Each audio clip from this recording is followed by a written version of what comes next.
नमस्कार, स्वागत है आपका EN हिंदी पर। आज है 22 जून 2022 और हिमाचल प्रदेश की आज की सबसे बड़ी खबरें हम आपके लिए लेकर आए हैं। हमें सकता आप इस वीडियो को लाइक कर दीजिएगा। चैनल पर नहीं जुड़े चैनल को आप सब्सक्राइब जरूर करें। HRTC ने एक नई अधिसूचना जारी की है। क्या खबर है, पूरी जानकारी अपडेट्स हम आपको देंगे। बस किराए से जुड़ी हुई बड़ी खबर आ रही है और इस पर पूरी जानकारी अपडेट्स हम आपको देने वाले हैं। बैंकों में हड़ताल रहने वाली है, कब से बैंक बंद हो गया और कितने दिनों की हड़ताल होगी, पूरी जानकारी अपडेट्स हम आपको इस पर भी देने वाले हैं। हिमाचल प्रदेश मंत्रिमंडल की बैठक तय होगी और इसमें मुख्यमंत्री की घोषणाओं पर मोहर लगेगी। कब ये बैठक होने वाली है और क्या इसमें फैसले हो सकते हैं, पूरी जानकारी हम आपको इस पर भी देने वाले हैं। सरकारी स्कूलों में अब बायोमेट्रिक से शिक्षकों की हाजिरी लगेगी। कब से ये हाजिरी लगेगी और किन स्कूलों में ये बायोमेट्रिक से अटेंडेंस लगेगी, पूरी जानकारी अपडेट्स हम आपको इस पर भी देने वाले हैं। और मिड डे मील से जुड़ी हुई बड़ी खबर आ रही है, इस पर भी पूरी जानकारी अपडेट्स हम आपको देने वाले हैं। तो इन बड़ी खबरों की जानकारी के अपडेट्स के लिए आप बने रहिएगा हमारे साथ लास्ट तक, अंत तक वीडियो को देखिएगा। और अगर आपको ये वीडियो अच्छी लगे तो वीडियो को लाइक और शेयर आप करना ना भूलें। पेश है आज की सबसे बड़ी खबरें। सिर्फ किराए में छूट नहीं चलेगी, ग्रीन येलो कार्ड मंजूरी के बाद HRTC ने जारी की अधिसूचना। हिमाचल प्रदेश में 1 जुलाई से महिलाओं को बस किराए में छूट मिलेगी। इस बारे में HRTC की ओर से अधिसूचना जारी कर दी गई है। 18 जून को BOD यानी निदेशक मंडल की बैठक में महिलाओं को बस किराए में 50% छूट देने की मंजूरी मिलने के बाद अब HRTC प्रबंधन की ओर से अधिसूचना जारी कर दी गई है। HRTC प्रबंधन की ओर से जारी अधिसूचना के अनुसार महिलाओं को बस किराए में 1 जुलाई से 50% की छूट मिलेगी। महिलाओं को 50% की छूट सिर्फ हिमाचल प्रदेश की सीमा के अंदर चलने वाली बसों में ही मिलेगी। हिमाचल की सीमाओं से बाहर जाने वाली बसों में छूट नहीं मिलेगी। बैंक एम्प्लॉय स्ट्राइक, लगातार 3 दिन बंद रहेंगे बैंक। 27 जून को हड़ताल पर कर्मचारी। पुरानी पेंशन स्कीम को लागू करने सहित अन्य मांगों को लेकर हिमाचल प्रदेश में बैंक कर्मी 27 जून को हड़ताल पर रहेंगे। इससे पहले 25 जून को महीने के आखिरी शनिवार और 26 जून को रविवार की छुट्टी के चलते बैंक बंद रहेंगे। लगातार 3 दिन बैंक बंद रहने से लोगों को परेशानी का सामना करना पड़ सकता है। United forum of bank union के आह्वान पर बैंक यूनियनों ने 27 जून को हड़ताल पर जाने का ऐलान किया है। State bank of India officer association के उप महासचिव नरेंद्र चौहान का कहना है कि मांगों पर लंबे समय से ध्यान नहीं दिया जा रहा है। पुरानी पेंशन स्कीम लागू करने, 5 दिवसीय बैंकिंग पेंशन के पुनर्निर्धारण सहित बैंक कर्मियों की लंबित मांगों को लेकर हड़ताल का फैसला लिया गया है। 25 जून को होगी हिमाचल मंत्रिमंडल की बैठक, मुख्यमंत्री की घोषणाओं पर लगेगी मोहर। हिमाचल प्रदेश कैबिनेट की बैठक 25 जून को होगी। पहले सरकार ने 23 जून को मंत्रिमंडल की बैठक की अधिसूचना जारी की थी, लेकिन अब इसमें बदलाव करते हुए बैठक को 25 जून किया गया है। मुख्यमंत्री जयराम ठाकुर की अध्यक्षता में होने वाली इस बैठक में जल शक्ति विभाग सहित विभिन्न अन्य विभागों में पदों को भरने की मंजूरी मिल सकती है। अकेले जल शक्ति विभाग में पैरा वर्कर पॉलिसी के तहत विभिन्न श्रेणियों के 4000 पदों को भरने का प्रस्ताव मंत्रिमंडल की बैठक में जाएगा। इसके अलावा कर्मचारियों के पे स्केल में लगाए गए राइडर के मामले पर भी बैठक में चर्चा हो सकती है। कर्मचारी लगातार इसे हटाए जाने की मांग कर रही है। इसके अलावा बैठक में मुख्यमंत्री द्वारा की गई घोषणाओं को सिरे चढ़ाने को लेकर भी चर्चा होगी। जानकारी की मुख्य सचिव ने सभी सचिवों और अन्य विभागाध्यक्षों से इससे संबंधित सूचना तलब की है। इसे मंत्रिमंडल की बैठक में रखा जाएगा। क्यास लगाए जा रहे कि आउटसोर्स पॉलिसी पर भी बैठक में चर्चा हो सकती है। लंबे समय से आउटसोर्स कर्मचारियों को पॉलिसी लाने का प्रलोभन सरकार की ओर से दिया जा रहा है। कांग्रेस ने भांग की जिला सिरमौर की कार्यकारिणी, पूर्व मंत्री GR मुसाफिर को सौंपी जिला कमेटी की बागडोर।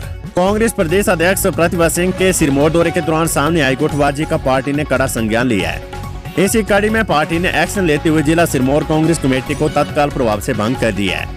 शिमला संसदीय क्षेत्र के प्रभारी और प्रदेश कांग्रेस कमेटी के कार्यकारी अध्यक्ष हर्ष महाजन की रिपोर्ट के बाद प्रदेश प्रभारी राजीव शुक्ला के अनुमोदन पर प्रदेश कांग्रेस अध्यक्ष सांसद प्रतिभा सिंह ने तत्काल प्रभाव से जिला सिरमौर कांग्रेस कमेटी को भंग कर दिया है।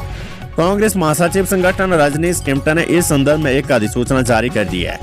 इसके साथ ही पार्टी ने आगामी आदेशों तक पूर्व मंत्री गंगूराम मुसाफिर को जिला कांग्रेस सिरमौर की बागडोर सौंपी है। केंद्रीय मंत्री धर्मेंद्र प्रधान बोले, ई लर्निंग से गरीब बच्चों के लिए आसान होगी शिक्षा, योग को पाठ्यक्रम का अनिवार्य हिस्सा बनाने की तैयारी। केंद्रीय शिक्षा, कौशल विकास और उद्यमिता मंत्री धर्मेंद्र प्रधान ने कहा है कि शिक्षा व्यवस्था में प्रौद्योगिकी के समावेश पर विशेष बल दिया जा रहा है। ई लर्निंग के माध्यम से गरीब बच्चों को भी आधुनिक शिक्षा सुलभ बनाने के लिए केंद्र सरकार ने 1000 करोड़ रुपए का विशेष प्रावधान किया है। इसमें सूचना एवं प्रसारण मंत्रालय के सहयोग से शैक्षणिक चैनल की संख्या 34 से बढ़ाकर 60 की जा रही है और 200 नए टीवी एवं ई चैनल शुरू करने का प्रस्ताव है।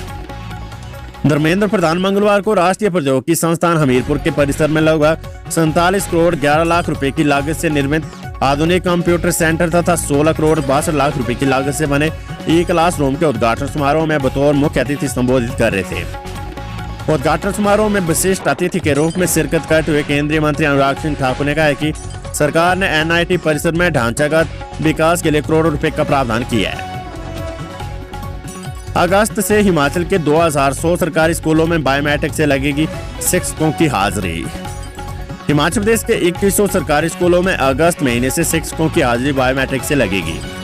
उच्च शिक्षा निदेशालय ने सभी स्कूल प्रिंसिपलों को मशीनें दुरुस्त करने के निर्देश जारी कर दिए हैं। सुबह और शाम के समय शिक्षकों को फिंगरप्रिंट से हाजिरी दर्ज करवानी होगी। 9वीं से 12वीं कक्षा के विद्यार्थियों को पढ़ाने वाले शिक्षकों के लिए बायोमेट्रिक हाजिरी अनिवार्य कर दी गई है। ग्रीष्मकालीन स्कूलों में 29 जुलाई तक बरसात की छुट्टियां दी गई है। ऐसे में स्कूल खोलने के बाद शीतकालीन और ग्रीष्मकालीन दोनों स्कूलों में बायोमेट्रिक से हाजिरी लगाने की प्रक्रिया शुरू हो जाएगी। शिक्षा विभाग ने सभी स्कूलों में मशीनें लगवा दी है। हिमाचल के सरकारी स्कूलों में मिड डे मील के साथ विद्यार्थियों को मिलेगा अब फल। हिमाचल प्रदेश के सरकारी स्कूलों में विद्यार्थियों को दोपहर भोजन के साथ अब फल भी दिए जाएंगे। प्रधानमंत्री पोषण अभियान में सरकारी स्कूलों में पढ़ने वाले विद्यार्थियों को स्वस्थ रखने के लिए मिड डे मील मेन्यू में पौष्टिक आहार के साथ अब फलों को भी शामिल किया जाएगा। प्री प्राइमरी से लेकर 8वीं कक्षा तक के विद्यार्थियों को उचित पोषण आहार दिया जाएगा। स्कूलों में दोपहर भोजन में दाल चावल खिचड़ी मीठा भात परोसा जाता है। मिड डे मील के मेन्यू में केला आम तरबूज सहित अन्य फलों को शामिल किया जाएगा। स्कूलों में ग्रीष्मकालीन छुट्टियों के बाद बच्चों के दोपहर के भोजन के मेन्यू में फल शामिल होंगे। 468 प्रशिक्षक भर्ती करेगी हिमाचल सरकार। आयुष वेलनेस सेंटरों में होगी तैनाती। अंतर्राष्ट्रीय योग दिवस पर तोहफा देते हुए हिमाचल सरकार ने 468 प्रशिक्षक भर्ती करने की घोषणा की है। प्रदेश के 234 आयुष वेलनेस सेंटरों में जल्द ही आउटसोर्स आधार पर प्रशिक्षक तैनात किए जाएंगे। 114 को इसी सप्ताह नियुक्ति पत्र जारी किए जाएंगे। हर सेंटर में एक पुरुष और एक महिला प्रशिक्षक तैनात किए जाएंगे। सरकार आयुर्वेद हेल्थ केंद्रों को आयुष वेलनेस सेंटरों में तब्दील कर रही है। सचिव आयुर्वेद राजीव शर्मा ने बताया कि चरणबद्ध तरीके से भर्तियां की जाएगी। टिम्बर ट्रेल हादसे में बयान दर्ज, कब्जे में लिए दस्तावेज, रोपवे पॉइंट के पास जाने पर रोक। हिमाचल प्रदेश के प्रवेश द्वार परवाणु में टिम्बर ट्रेल रोपवे हादसे की जांच शुरू हो गई है। टिम्बर ट्रेल रिजोर्ट TTR के ट्रॉली ऑपरेटर के बयान दर्ज किए गए हैं। रोपवे से जुड़े दस्तावेज भी कब्जे में लिए गए हैं। रिजोर्ट कर्मचारियों के रोपवे पॉइंट के पास जाने पर रोक लगा दी गई है। 36 साल के इतिहास में पहली बार MC शिमला में तैनात होगा प्रशासक। 10 लाख से अधिक राशि के कार्यों की देगा मंजूरी। नगर निगम शिमला में जनप्रतिनिधियों का 5 साल का कार्यकाल पूरा होते ही अब प्रशासक व्यवस्था संभालेगा। नगर निगम के 36 साल के इतिहास में ये पहला मौका होगा जब सरकार यहाँ प्रशासक की तैनाती करेगी। सूत्रों के अनुसार किसी वरिष्ठ IAS अधिकारी को प्रशासक का जिम्मा सौंपने की तैयारी है। नगर निगम के चुनाव समय पर न होने के कारण सरकार को प्रशासन की तैनाती करनी पड़ रही है। फरवरी महीने तक नगर निगम के चुनाव की पूरी तैयारी चल रही थी, लेकिन जैसे ही सरकार ने वार्डों के पुनः सीमांकन का फैसला लिया, इस पर विवाद खड़ा हो गया। शहर में 2 वार्डों की सीमाएं बदलने को लेकर पार्षदों ने आपत्ति जताई, जिसकी सुनवाई में वक्त लग गया और चुनाव टालने पड़े। ऐसे में अब चुनाव होने तक प्रशासक नगर निगम की व्यवस्था संभालेगा। नेपाल से शिमला लाई जा रही 13.5 किलो अफीम के साथ महिला तस्कर काबू, पुलिस को मिली सफलता। शिमला में नशीले पदार्थों का कारोबार लगातार बढ़ता जा रहा है। यहाँ पुलिस भी अब तस्करों को पकड़ने में पीछे रह रही है। पुलिस दूसरे या तीसरे दिन चिट्टे अफीम पकड़ रही है। बीते 3 दिनों में पुलिस ने NDPS एक्ट के तहत 5 मामले दर्ज कर 5 तस्करों को गिरफ्तार किया है। इनमें सबसे ताजा वो बड़ा मामला अफीम का है। सोनू बंगला के पास बीती रात एक नेपाली महिला को पुलिस ने 13.853 किलोग्राम अफीम के साथ दबोचा है। किन्नौर में निर्माणाधीन जल विद्युत परियोजना में दर्दनाक हादसा, ट्रॉली के नीचे दबने से 2 सुपरवाइजरों की मौत। किन्नौर जिले में सतलुज नदी पर सोंगटोंग में निर्माणाधीन 450 मेगावाट जल विद्युत परियोजना में ट्रॉली की हुक टूटने से ट्रॉली के नीचे दबने से 2 सुपरवाइजरों की मौत हो गई है। मृतकों की पहचान बिहारी लाल पुत्र करमचंद निवासी ननखंडी तहसील रामपुर जिला शिमला व खूब राम पुत्र जवाहरलाल निवासी निर्मल जिला कुल्लू के रूप में हुई है। वहीं पुलिस ने शवों को कब्जे में लेकर छानबीन शुरू कर दी है। साचदरे में 1.5 फुट ताजा हिमपात, चंबा किलाड़ मार्ग पर वाहनों की आवाजाही बंद। चंबा किलाड़ मार्ग पर लगभग 14,500 फीट की ऊंचाई पर स्थित साचदरे पर करीब 1.5 फुट ताजा हिमपात हुआ है। इसके चलते इस मार्ग को वाहनों की आवाजाही के लिए प्रतिबंधित कर दिया गया है। इस मार्ग पर दौड़ने वाली परिवहन निगम की बस सेवा को भी फिलहाल बंद कर दिया गया है। जिला प्रशासन ने इसके लिए आदेश जारी कर दिया है। मौसम साफ होने तक एहतियातन यहाँ ट्रैफिक पर रोक रहेगी। इसके चलते पांगी के लोगों की मुश्किलें बढ़ गई है। पुलिस की गुप्त सूचना पर बड़ी कार्रवाई, सतोन बस स्टैंड के पास वाहन से पकड़ी शराब की खेप। गिरिपार क्षेत्र के सतोन में पुलिस टीम ने देर रात एक गाड़ी से भारी मात्रा में अवैध शराब की खेप के साथ एक व्यक्ति को गिरफ्तार करने में सफलता हासिल की है। पुलिस ने मामला दर्ज कर जांच शुरू कर दी है। 25 जून तक तेवर दिखाएगा मौसम, 8 जिलों में भारी बारिश के आसार। हिमाचल प्रदेश में 25 जून तक मौसम खराब रहेगा। मौसम विभाग ने प्रदेश के कई क्षेत्रों में बारिश की आशंका जताई है। हालांकि इस दौरान अलर्ट जारी नहीं किया गया है। ऐसे में प्रदेश में कहीं की हल्की बारिश हो सकती है। मौसम विज्ञान केंद्र शिमला के अनुसार बुधवार को चंबा, कांगड़ा, ऊना, हमीरपुर, बिलासपुर, शिमला, सोलन और सिरमौर जिले के कई क्षेत्रों में भारी बारिश की आशंका है। विभाग के अनुसार प्रदेश के मध्य पर्वतीय भागों में 25 जून तक मौसम खराब रहने के आसार है। वहीं मैदानी और निचले भागों में 23 व उच्च पर्वतीय भागों में 24 जून से मौसम साफ रहने का पूर्वानुमान है। खराब मौसम को देखते हुए ट्रैकर्स और सैलानियों को संवेदनशील इलाकों में न जाने की हिदायत दी है। चंबा किलाड़ मार्ग पर साच पास में बर्फबारी दर्ज की गई है। साच पास पर रुक रुक कर बर्फबारी का 2 दिन भर चलता रहा। इससे पांगी घाटी के लोगों की मुश्किलें फिर से बढ़ गई है। उन्हें वाया पदरी जोत होकर चंबा पहुंचना पड़ रहा है।